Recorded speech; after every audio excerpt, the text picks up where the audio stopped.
Assalamualaikum warahmatullahi wabarakatuh. Waalaikumsalam warahmatullahi wabarakatuh. Sahabat Akang Sepuh Channel, sahabat petani kampung yang berbahagia. Alhamdulillah pada malam hari ini kita masih diberikan kesehatan, diberikan kesempatan untuk bisa saling bersilaturahmi, untuk bisa saling bertatapan, walaupun hanya sekedar dalam siaran.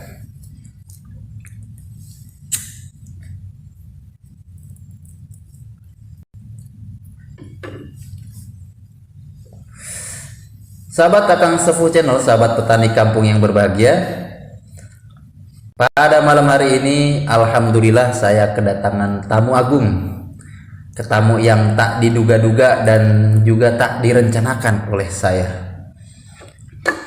Kenapa saya nyatakan tamu agung? Sebutkan kronologisnya.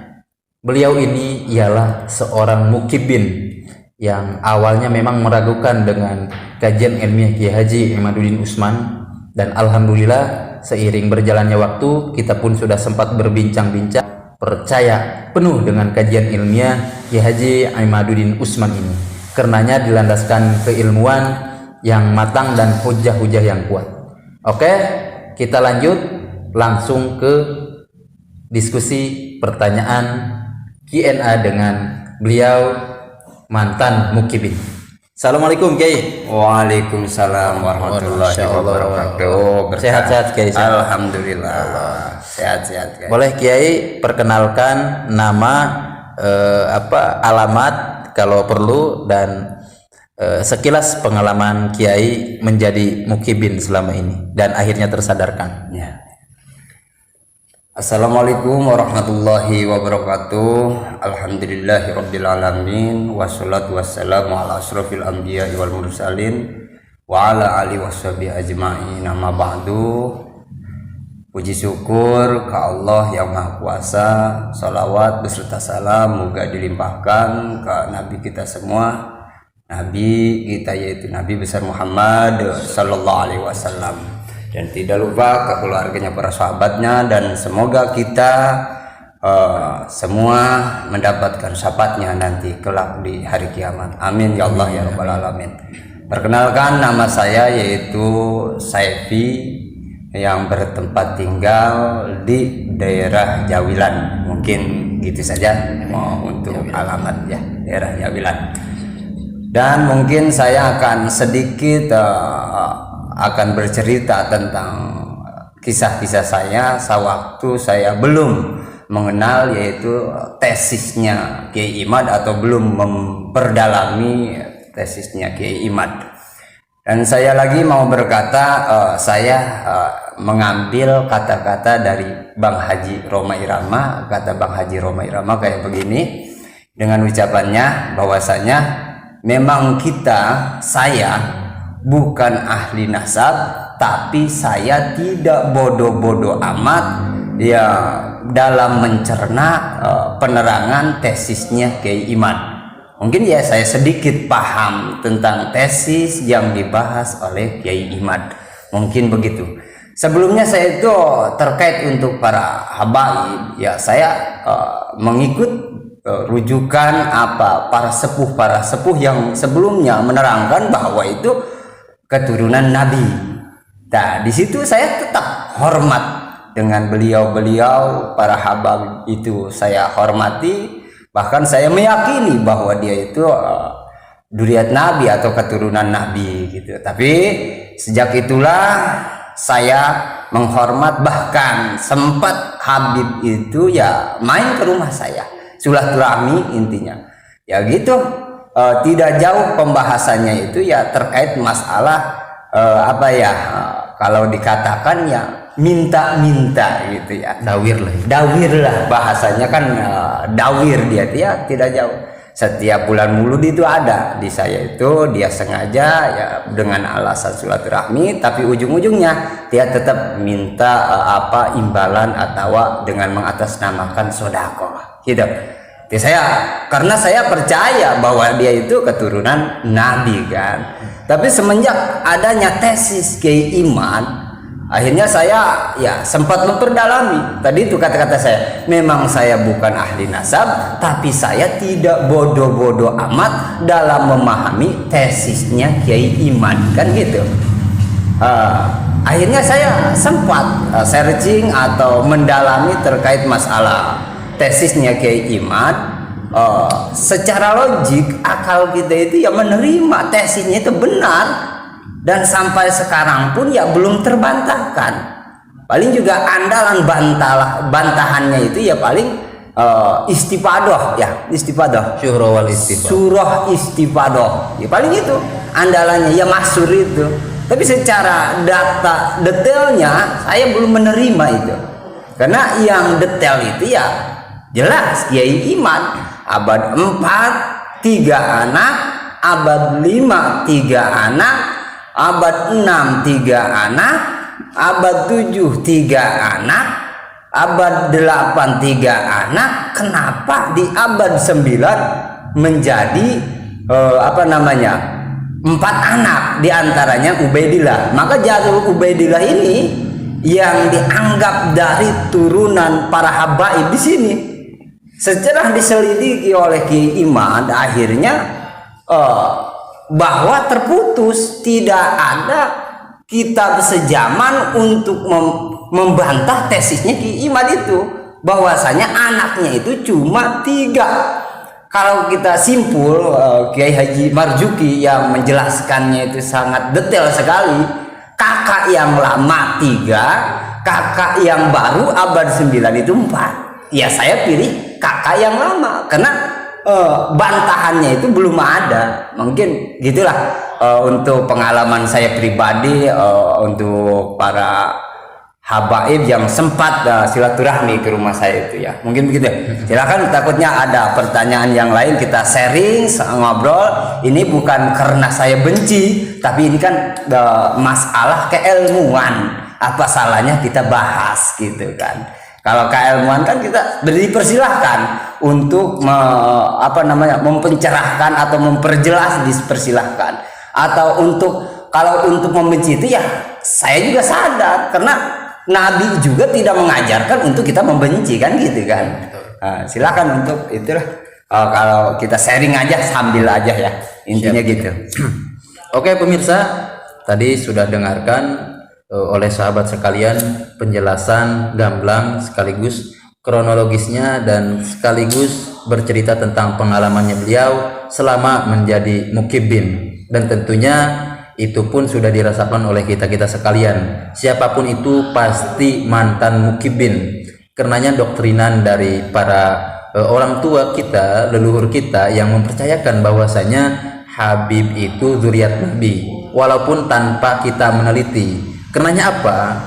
Karakter kita di Banten ini khususnya, kami orang Banten ya, umumnya di Nusantara, kita mempercayai habaib itu zuriat Nabi dulu, itu sah-sah saja ya. Adapun tadi menurut Kiai Saepi ini, kenapa kita sekarang ini tidak mempercayai habaib selaku zuriat Nabi? Karenanya mereka tidak terbukti dengan data bukti kitab sezaman, dengan filologi kalau saya tambahkan, dengan tes DNA ya, berikut historis juga mereka tidak terbukti sebagai zuriat Nabi, yang sebagaimana yang disampaikan oleh Ki Haji Imaduddin Usman dalam tesisnya itu.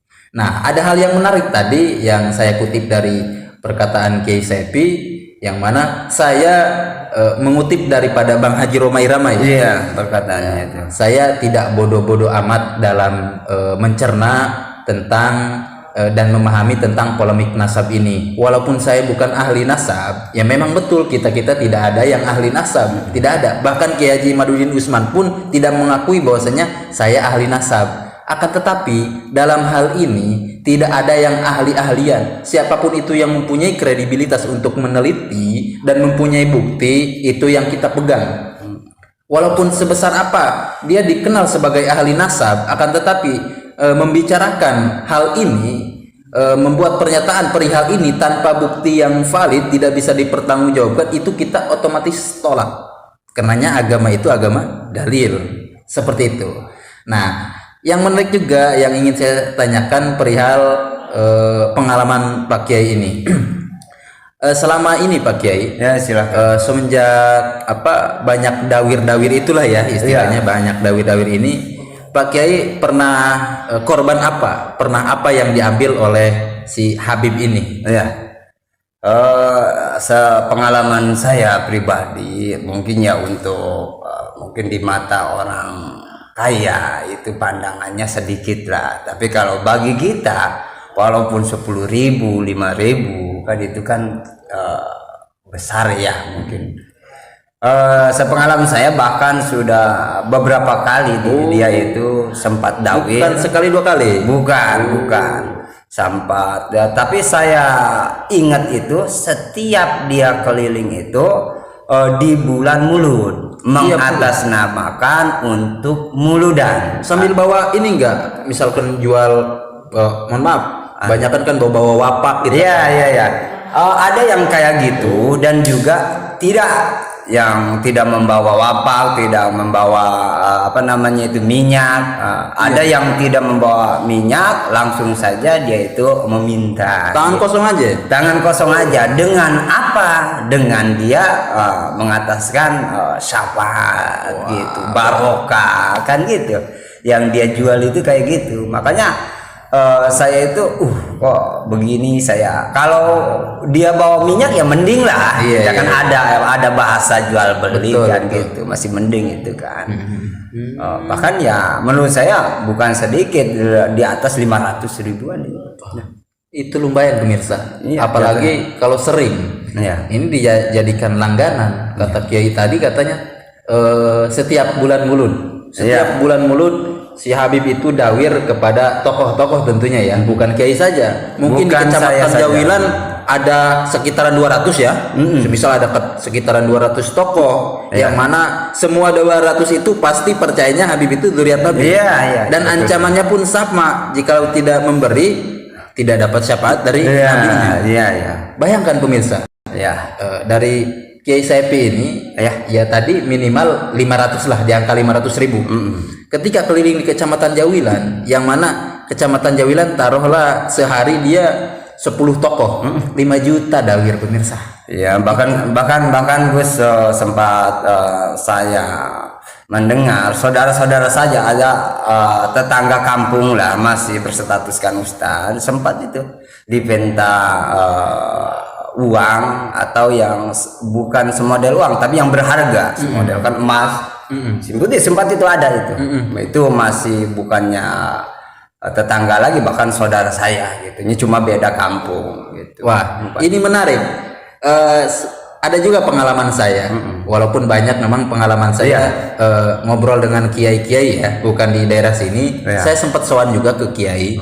Kiai tersebut baru pulang dari acara, entah itu ngisi ceramah ataupun ngisi istighosah dan yang lain-lain lah ya. Intinya pulang dari acara.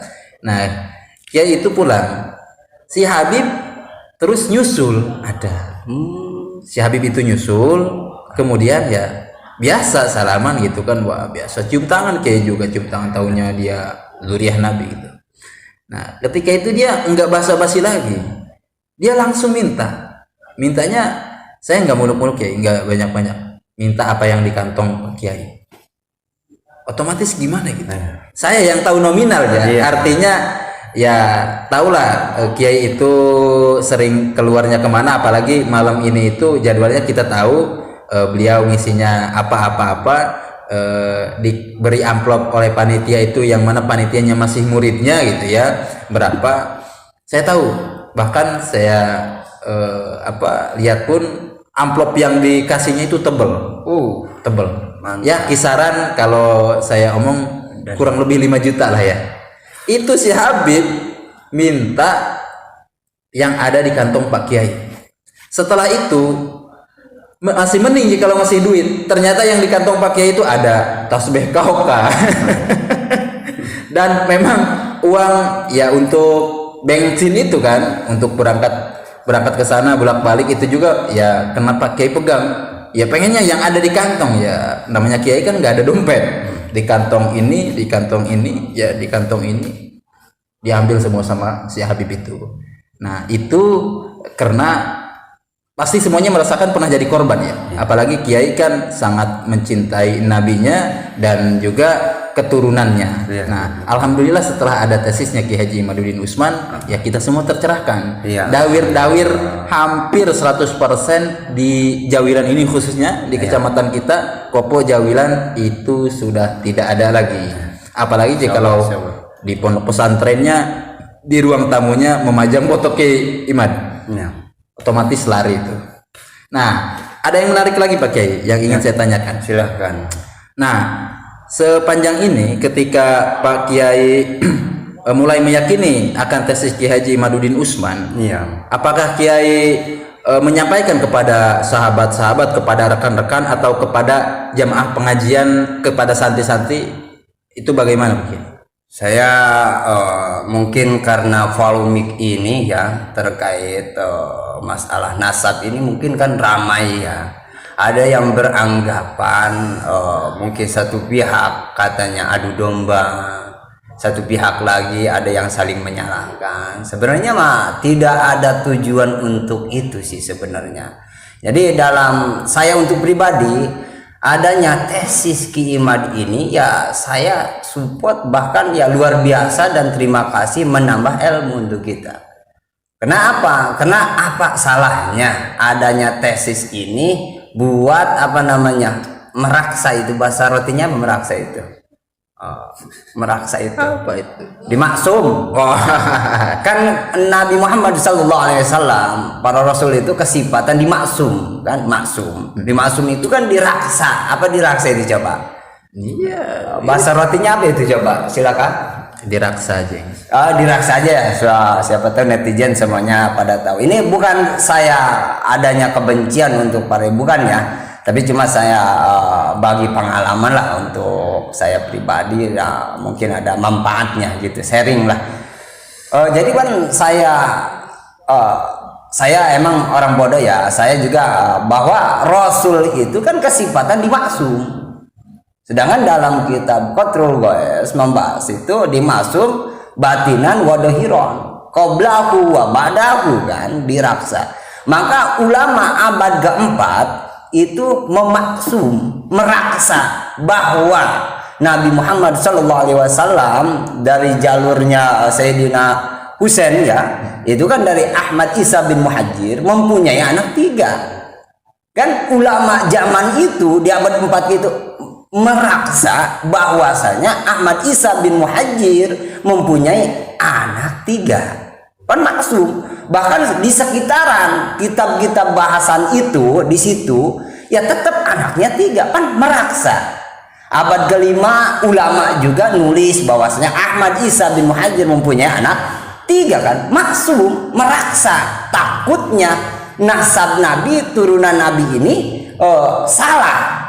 Terus abad ke-5, ke-6, ke-7, ke-8 kan kitab-kitab yang menjelaskan bahwa Ahmad Isa bin Muhajir mempunyai anak 3 kan, maksum, diraksa, takutnya ada kesalahan. Terus di abad ke-9 yaitu ada bahwasanya Ahmad Isa bin Muhajir mempunyai anak 4. Maka sebagai kiai, diantaranya Kiai Imaduddin Al-Bantani membahas bahwasanya kok di sini 4. Kan mungkin meraksa. Meraksa apa? Takutnya ada kesalahan. Maka itu namanya tesis kan. Silakan kalau ada yang lain, pihak lain bahwa tidak terima anaknya itu 3 di abad ke-9, silakan. Kalau masih ada kitab sejaman yang menerangkan bahwasanya anak Ahmad Isa bin Muhajir itu 4. Tapi kan Ki Imad tetap berpegang teguh dengan tesis dia, dengan kitab-kitab yang mumpuni dia itu, bahwasanya tetap abad ke-9 itu 3 anaknya, bukan 4. Bahkan diponislah kitab itu yang disebutnya kitab apa yang membahas 4 itu? Kitab Burqah al-Musyaqqah. Burqah al-Musyaqqah itu karangan Sakron. Ada Sakron itu kan akhirnya diteliti dengan detail oleh Kiai Imad kan. Maka itu saya itu oh iya juga ya, saya juga pribadi yang nerima tesisnya Ki Iman.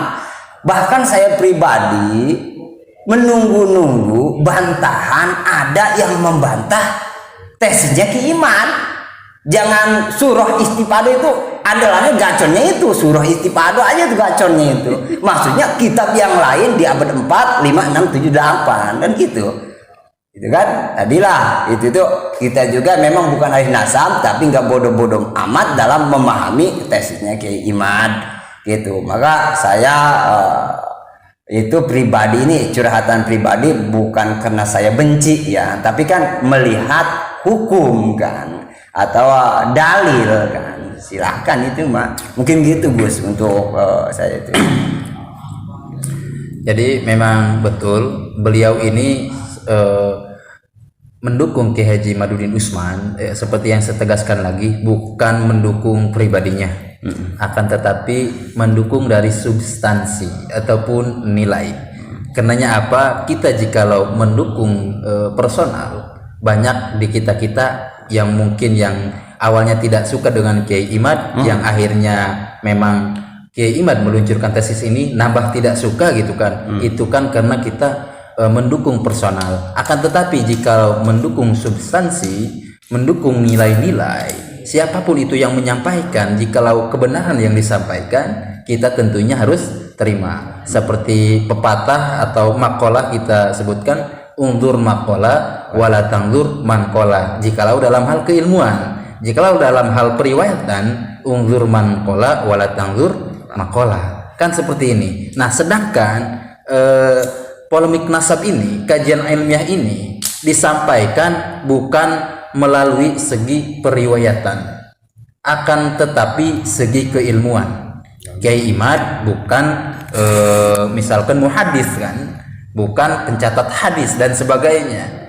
Jadi ketika ada orang yang tidak bisa membantahkan Ki Haji Madudin Usman dengan meluncurkan bagaimana caranya menjatuhkan Ki Haji Madudin Usman, mereka membuat framing, ujaran kebencian, fitnahan, tuduhan. Itu tidak ngaruh sama sekali sejatinya. Bisa ngaruh hanya saja kepada para mukibin ataupun orang, ulama, kiai, ustadz yang nyadar sebetulnya akan tetapi tidak ingin disadarkan. Ya tadi, dampak subjektivitas. Dia tahu dengan Ki Haji Madudin Usman misalkan, wah dia itu junior saya, saya nggak mau ikut dia. Akhirnya kan subjektivitas. Wah saya lebih dulu di NU-nya daripada dia, gue malu dong ikut dia. Ya, faktor subjektivitas ngaruh ke situ, akhirnya bisa menolak kebenaran.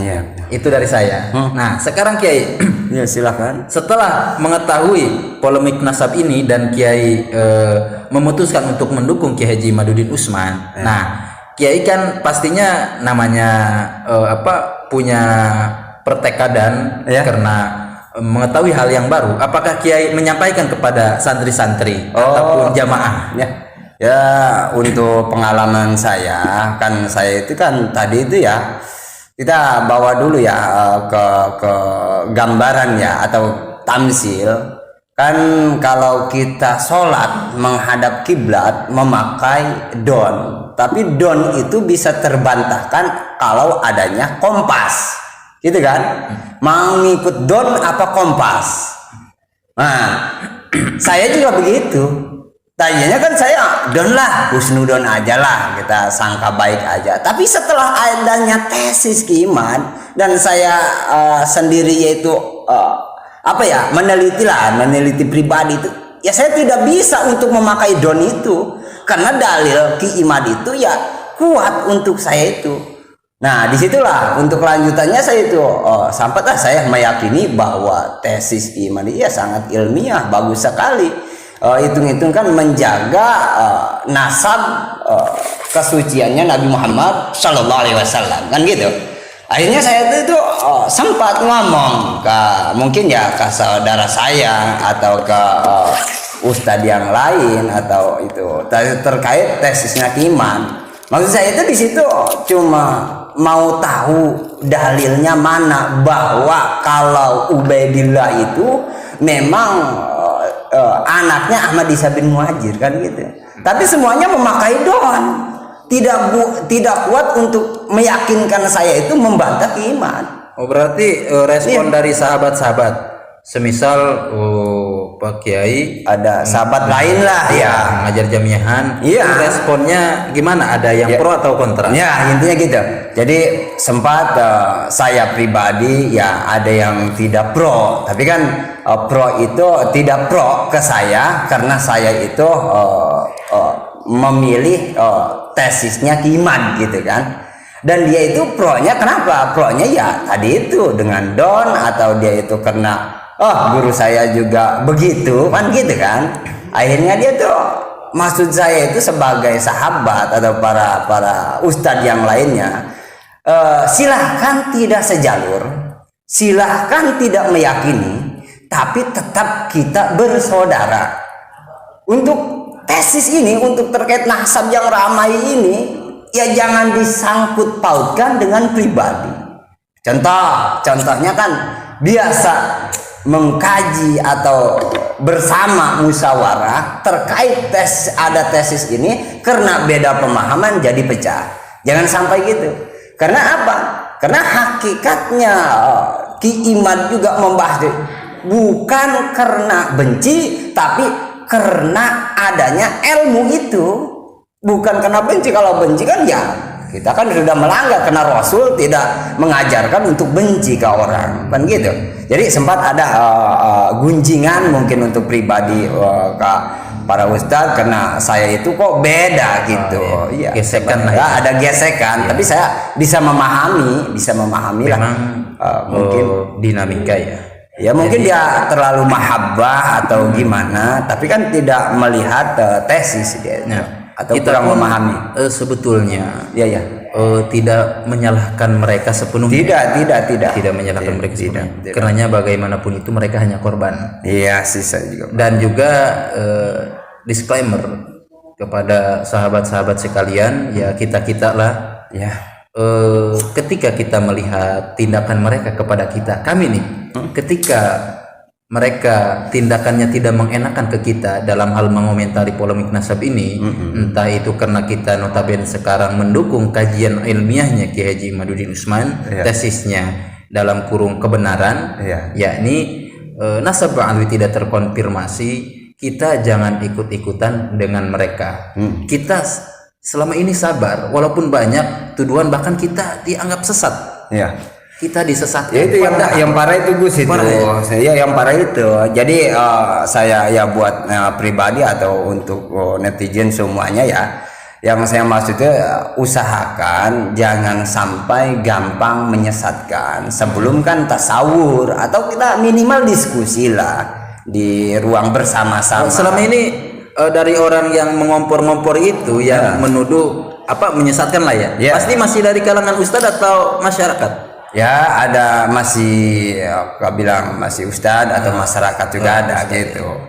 Pernah ada diskusi sebelumnya atau gimana? Belum ada diskusi. Tapi sempat saya ajak diskusi. Maksud saya kan udahlah, untuk mengaji kita tetap lanjut bersama. Untuk nasab ya tidak jadi soal kalau tidak sejalur kan gitu kan. Jadi urusan untuk pribadi jangan disangkut pautkan dengan pengajian umum gitu kan. Berarti masih ustad dia itu. Masih lah ngompor-ngompori gini kan berarti menyesatkannya bukan hanya sekedar pribadinya doang kan?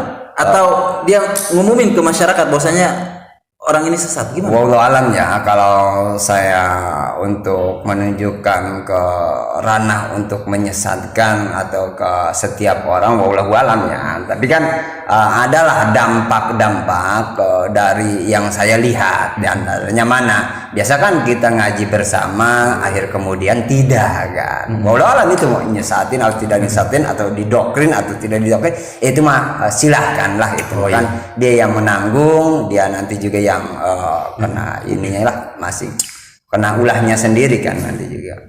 Gitu. Jadi Ya memang ya tidak dipungkiri ya, yang namanya seorang tokoh, Ustadz kan tokoh, pastinya dia punya jamaah mungkin atau rekan-rekannya ya, sehingga kita pun bisa tahu dan merasakan dampaknya. Kok biasanya pengajian itu ramai, tapi ketika ada polemik ini dan kita sempat membicarakan nasab, nyentil sedikit, mereka akhirnya menjauh. Ya mungkin kan ini dampaknya itu. Kita walaupun tidak tahu sesungguhnya dia itu dalam memberikan pernyataan bahwa kita sesat itu dia disampaikan kepada jamaah ataupun kita tidak tahu, tetapi kita merasakan dampaknya lah, terlihat dampaknya. Selebihnya kita kan juga tidak mau menuduh, tidak baik juga kan menyebarkan, menuduh kita dan diumumkan ke khalayak ramai. Tapi untuk itu kan ada satu jamaah lah, mungkin 1-2 jamaah yang untuk kajian saya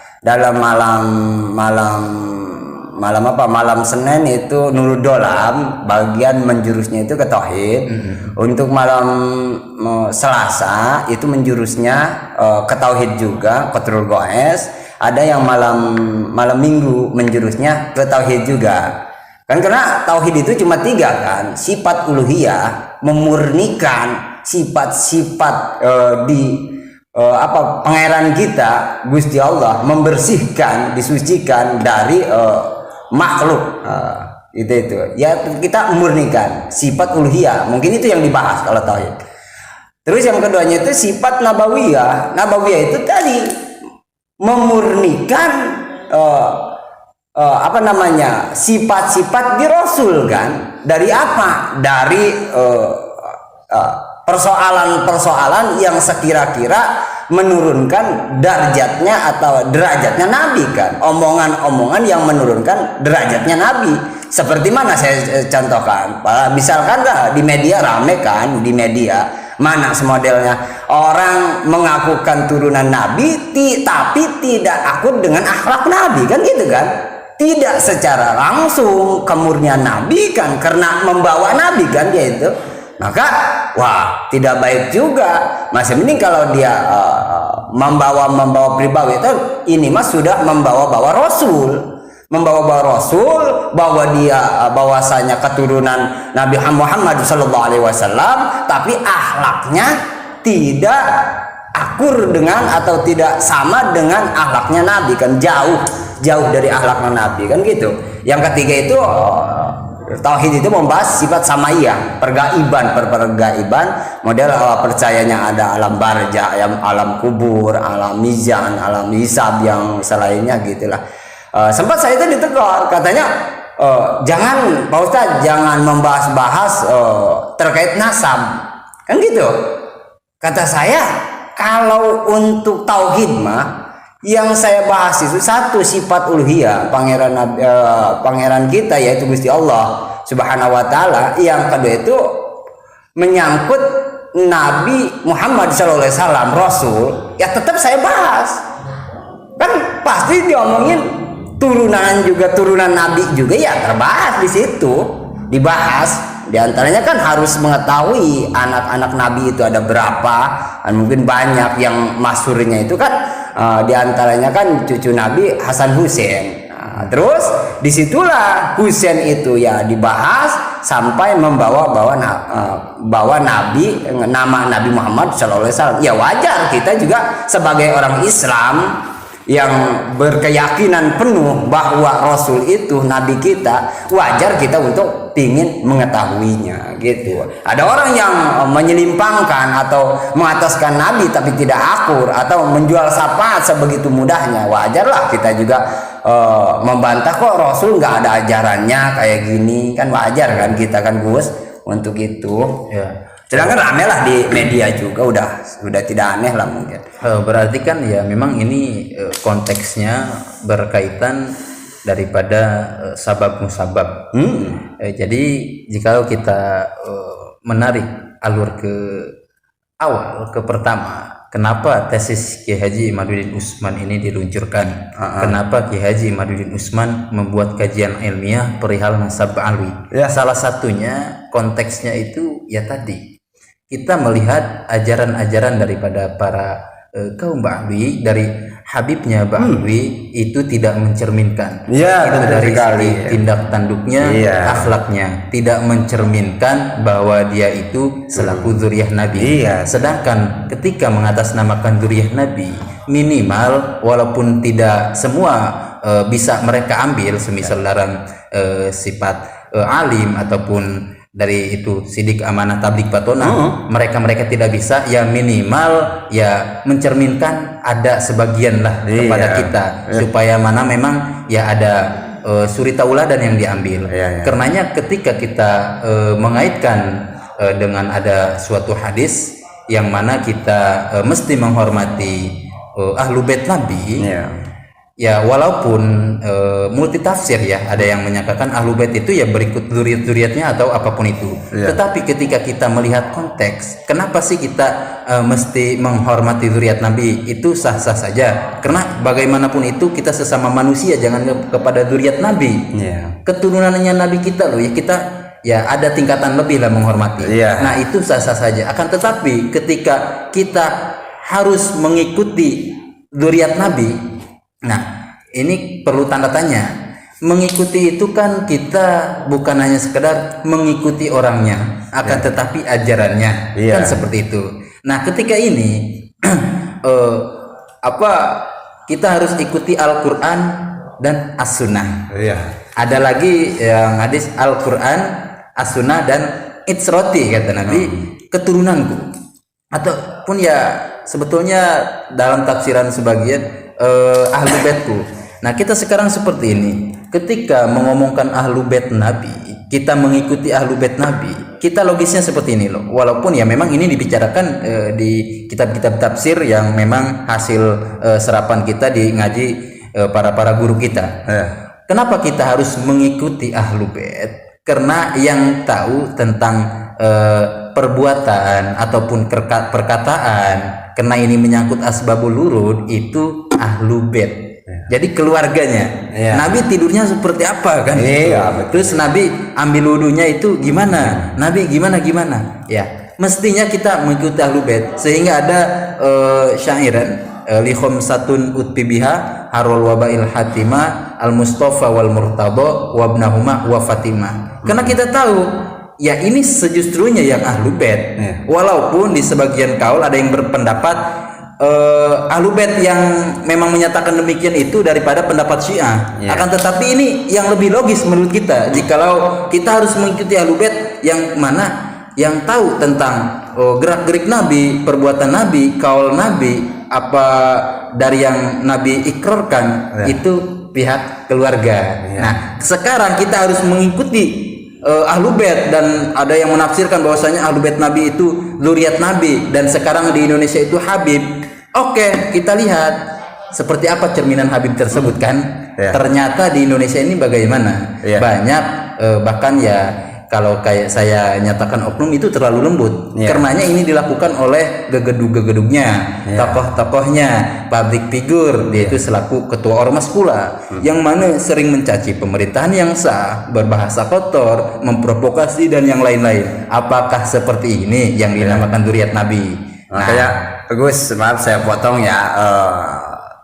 Paling simpel ya. Kalau orang tawadu atau bijak itu, dia itu tidak akan membawa nasabnya atau orang tuanya kalau ulama yang bijak atau yang santun. Kenapa? Karena dia itu ya memilih ilmu kan. Jadi maka dari saringan saya pribadi ya, sehingga muncul al ulama warasatul anbiya, ulama itu warisannya para nabi. Jadi cuma membutuhkan syarat 4. 1, fatona itu kan cerdas, jadi orangnya harus cerdas gitu. Terus di samping cerdas ya bijak dalam segi penyampaian tabligh. Nah, ini ciri-ciri yang bakal menjadikan al ulama warasatul anbiya. Ya, pertama itu tadi itu patona ya. Patona yaitu dia itu cerdas dalam menyampaikan. Kenapa? Ya Nabi juga dalam masa itu ya begitu cerdas. dengan apapun dia menyampaikan hukum Allah itu gimana caranya supaya tersampaikan dengan metode apapun. Yang kedua itu tabligh, menyampaikan tabligh. Ya Rasul itu ya menyampaikan apa adanya hukum Allah gitu. Untuk orang itu nerima tidaknya ya terserah. Karena ya Rasul juga sadar karena yang menggerakkan orang itu hakikatnya kan Allah. Karena Nabi itu cuma sekedar menyampaikan, maka bahasanya tabligh. Patona tabligh. Yang kedua itu sidik, benar. Benar itu ya apa adanya hukum-hukum Allah itu, dan itu disampaikan oleh Nabi itu. Gitu. Yang keempatnya amanah. Yang empat ini, maka yang empat ini menjadi syarat al ulama warasatul anbiya.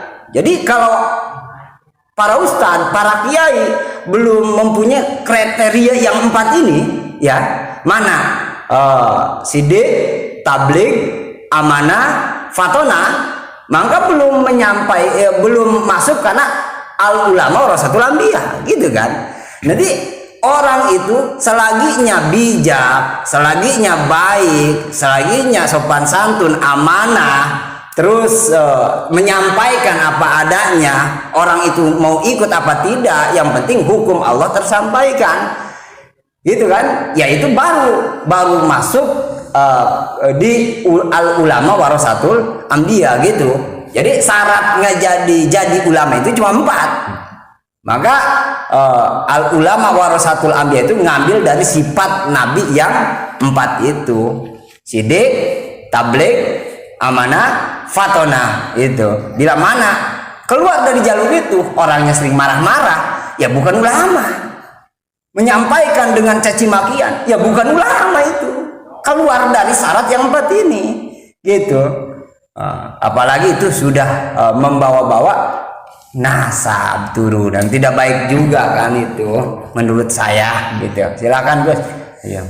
Ya, karena memang banyak di kita itu, ataupun kita melihat daripada bantahan-bantahannya mereka, selama ini mereka membelokkan tentang memang siapa itu pewaris Nabi. Ya. Model contoh kita melihat pernyataannya dari Ketua Rabithah Alawiyah, ya ini Habib Assegaf ya, namanya Habib siapa?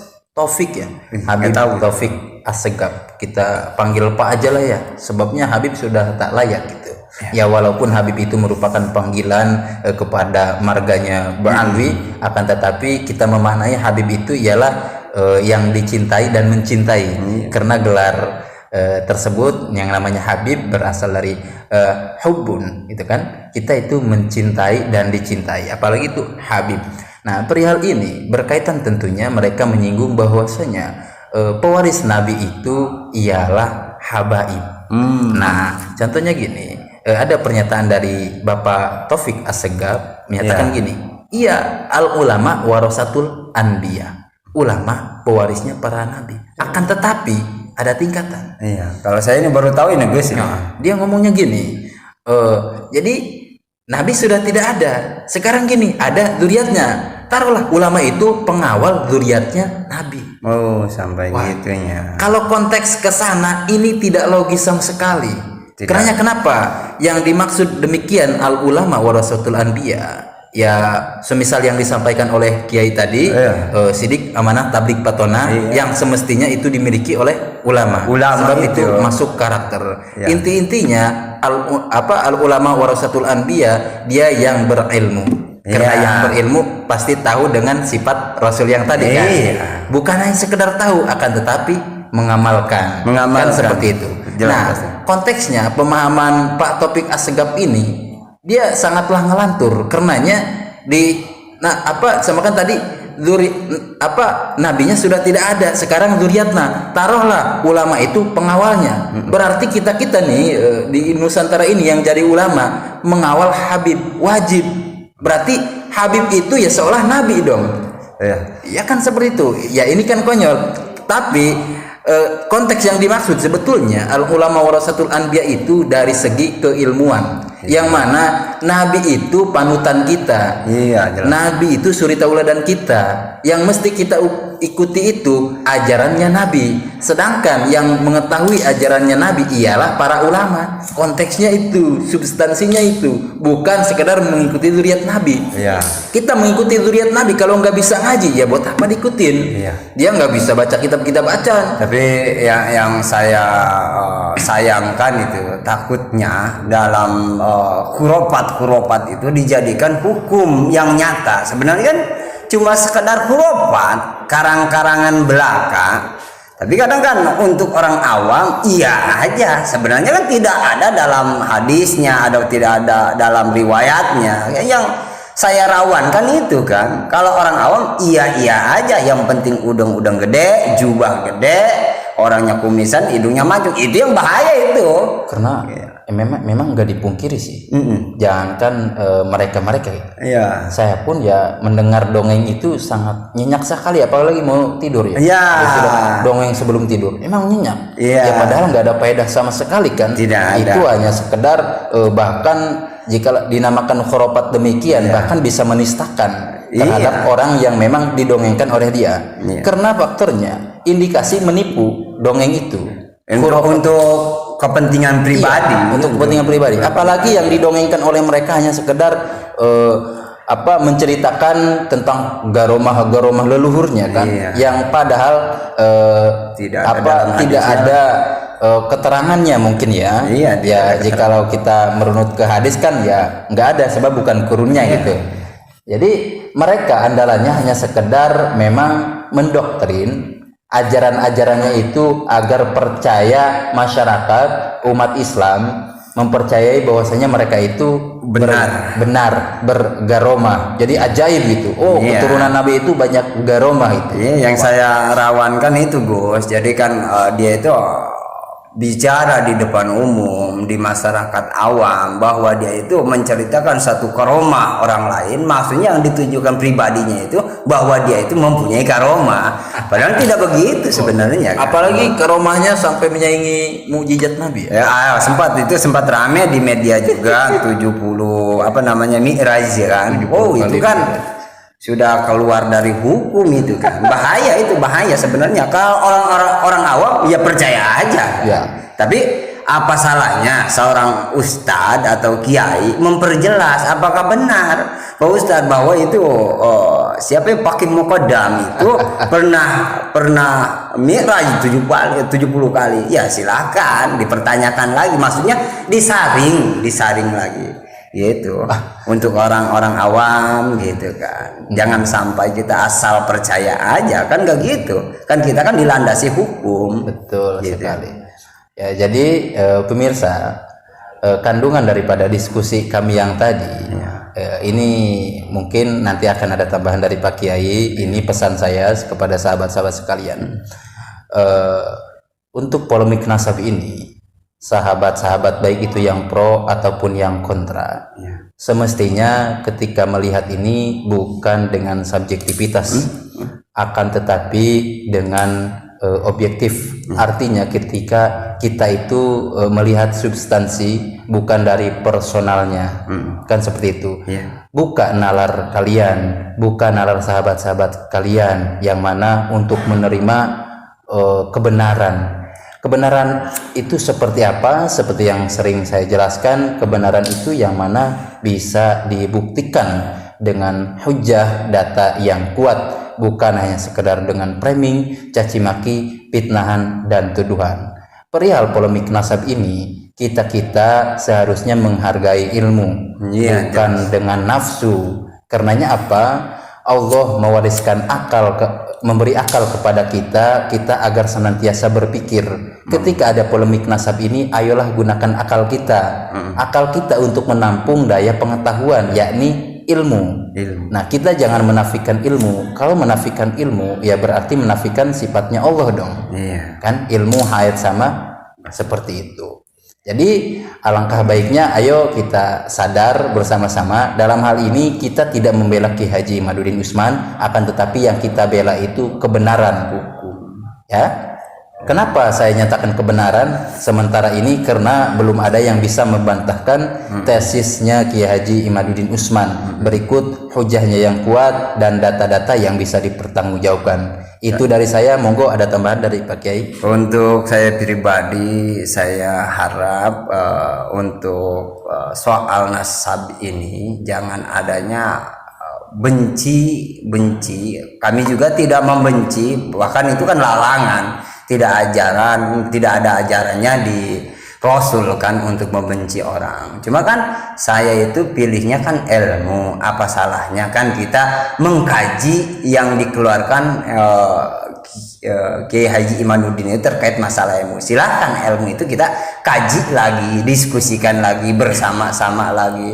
Mentang-mentang beda pemahaman kita dengan orang lain, terus kita sampai pecah, ya jangan sampai gitu. Karena apa, kita itu kan pentingnya ilmu sehingga tercatat dalam Al-Quran, wallahu akhrajakum min butuni ummahatikum la ta'lamu syai'a. Kan kita itu dikeluarkan oleh Allah itu dari kandungan ibu kita, yaitu tanpa ilmu, ya. Maka al ilmu bil kasab. Jadi bil kasbi. Jadi ilmu itu harus dicari. La binasab, bukan dari turunan, kan gitu. Walaupun dia anak kiai atau anak abu, ya tetap ilmu itu harus dicari. Jangan mentang-mentang kita punya turunan bagus atau turunan sampai membawa-bawa Nabi Muhammad SAW, kita nggak ngaji, pan di mana, kan gitu. Nanti salah lagi. Mungkin saya pribadi minta maaf ya, bukan saya kena benci, tapi ini mah terkait masalah ilmu gitu ya, atau menjaga kemurnian nasabnya Nabi Sallallahu Alaihi Wasallam. Nah mungkin itu untuk kata saya. Siap. Ya. Oke, sahabat Akang Sepuh Channel, sahabat petani kampung yang berbahagia, berikut tadi bincang-bincang kita, diskusi santai dengan Pak Kiai selaku mantan mukibin. Saya nyatakan mantan mukibin, karena saya pun sama mantan mukibin. Berikut yang bisa saya sampaikan, kurang lebihnya mohon dimaafkan apabila ada kekeliruan kata ataupun kesalahan yang memang baik itu sedikit ataupun banyak, mohon diluruskan. Karena bagaimanapun juga kami ini ingin mencari kebenaran. Salahnya itu ya hal yang wajar, monggo diluruskan. Dan satu pesan, jangan lupa ngopi. Oke, terima kasih Pak Kiai. Masya Allah, terima kasih nih, kita tambah ilmu.